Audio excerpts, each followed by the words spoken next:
आज हम आपके नेक्स्ट पॉइंट्स लेकर आए हैं 20 to 25 पॉइंट्स, यानी आपके वही 5 पॉइंट्स जो आपको अपनी लाइफ में फॉलो करने हैं धीरे धीरे। कोई जल्दी नहीं है, कोई जल्दबाजी नहीं है।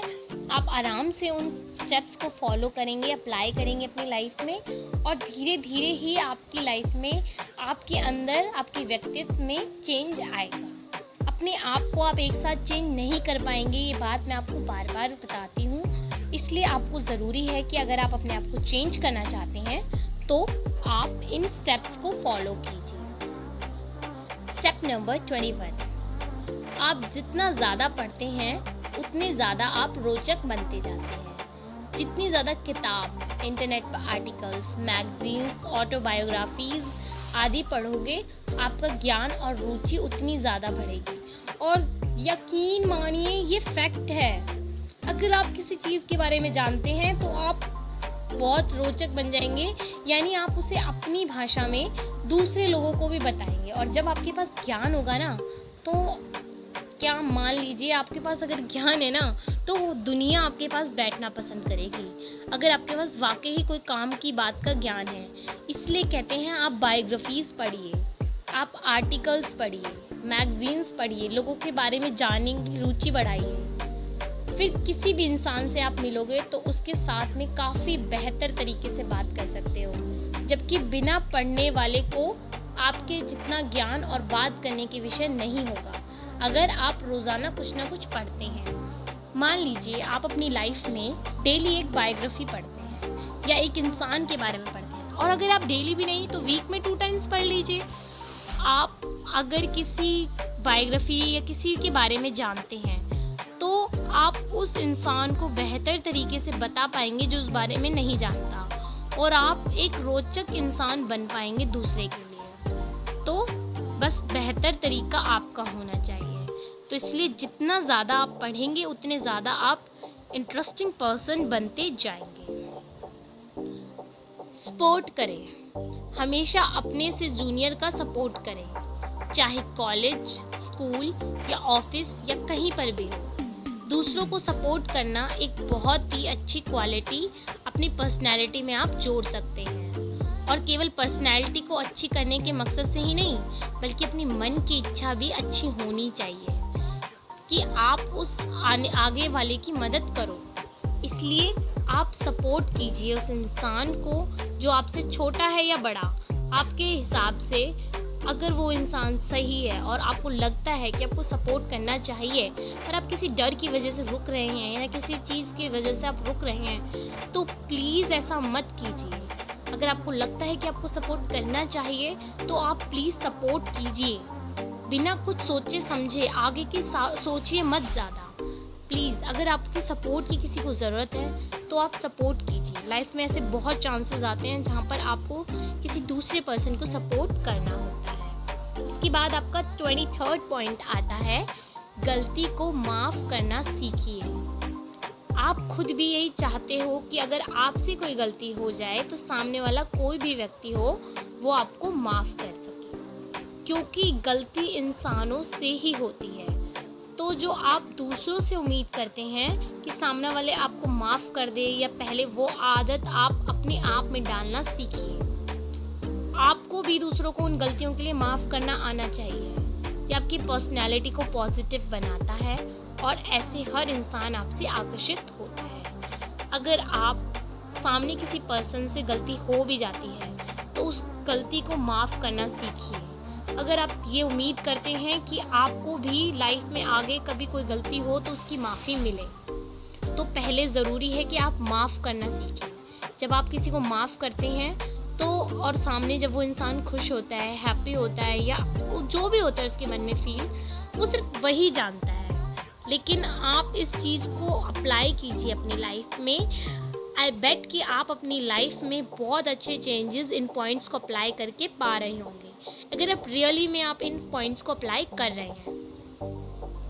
तो आप किसी से माफ़ी मांगते हो तब आप केवल माफ़ी ही नहीं मांग रहे हो, बल्कि आप ये भी सीख रहे हो कि माफ़ी कैसे मांगते हैं। ये आपका नेक्स्ट पॉइंट है, माफ़ी मांगना सीखिए। उसमें था आप माफ़ करना सीखिए, लेकिन आपको माफ़ी भी मांगना आना चाहिए।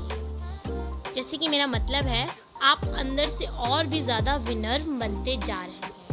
एक ऐसा समय आ जाएगा जब आपको लगने लगेगा कि माफ़ी मांगना एक बहुत बड़े और अच्छे इंसान की पर्सनैलिटी है, और रियली में सॉरी बोलना एक अच्छे इंसान की पर्सनैलिटीज़ में ही आता है। सॉरी नॉट मीन कि आप पैर पकड़ के उसके फिर झुका के सर झुका के, ऐसे नहीं। माफ़ी मांगने में भी एक आपका लेवल होता है कि आप दिल से सॉरी बोलिए। आपका एक वर्ड सॉरी आपको बहुत तरीक़ों से दूसरों के सामने पेश करता है। एक सॉरी होता है कि आप, जैसे मैंने आपको पहले भी बताया था, कि मुंह सड़ा के सॉरी बोलना, नॉट द मीन, ऐसे नहीं। अगर आप रियली में किसी चीज़ के लिए सॉरी फील कर रहे हैं तो आप दिल से उस चीज़ के लिए सॉरी बोलिए।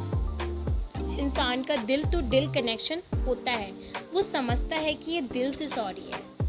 माफ़ी मांगने का मतलब ये नहीं है कि इमोशनल होकर आप रोने का वगैरह का। अगर आप किसी इंसान से आगे से ही बात करते हैं, बात को सही तरीके से सुलझाते हैं, तब वो ही माफ़ी है। आप बात को सुलझाइए, बैठकर किसी भी बात को डिस्कस कीजिए, जो आपके बीच में बातें हैं उनको डिस्कस कीजिए और माफ़ी मांगने के सही तरीके को फॉलो कीजिए। यानी अगर आपका दिल कहता है कि आप माफ़ी मांगे, तो फिर आप उससे सही तरीके से माफ़ी मांगिए, यानी सॉरी बोलना सीखिए।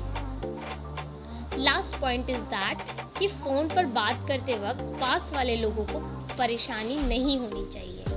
ये तो आपकी पर्सनैलिटी में बहुत ज़्यादा इम्प्रूव लाएगा। मैं इस बात से खुद बहुत ज़्यादा अपनी लाइफ में परेशान होती हूँ जब हम कहीं जाते हैं और हम बहुत ज़्यादा डिस्टर्ब हो जाते हैं, जब साथ वाला पर्सन हम फ़ोन पर बात कर रहा है चीख कर चिल्ला कर या फिर बहुत अजीब तरीके से।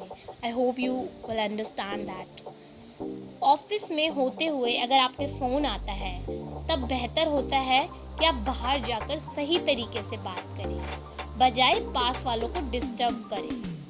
जब आप किसी अर्जेंट मीटिंग में होते हैं या स्कूल में होते हैं या कॉलेज की क्लासेस में होते हैं, तब फ़ोन को साइलेंट रखना भी एक अच्छी पर्सनैलिटी की क्वालिटी है।